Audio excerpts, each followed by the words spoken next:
Avec une première question de Deria, j'habite à Lyon, je travaille à Saint-Étienne. Je rentre en train habituellement, je n'ai pas le permis de conduire. Il m'arrive parfois de rater le dernier train. Est-ce que mon conjoint peut venir me chercher et comment peut-il le justifier? Alors l'attestation ne le prévoit pas.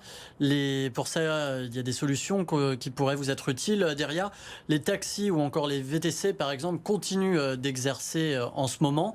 Maintenant, si aucun de ces moyens n'est possible pour vous, là, il faudra que votre conjoint se munisse d'une attestation dérogatoire en cochant la case des déplacements pour motif familial impérieux. Maintenant, rien ne lui garantira de ne pas être verbalisé durant ce trajet.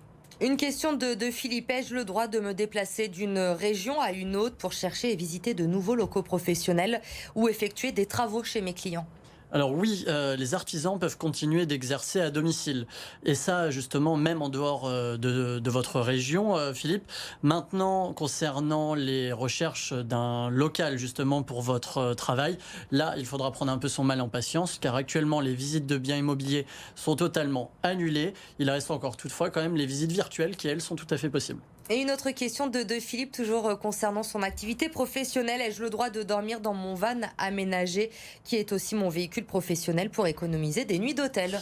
Alors, au niveau d'un point de vue justement législatif, rien n'interdit ce type de passer justement sa nuit dans votre véhicule à partir du moment où vous pouvez prouver que ces déplacements est lié à un déplacement professionnel. Maintenant, on reste dans une situation qui est toutefois assez floue.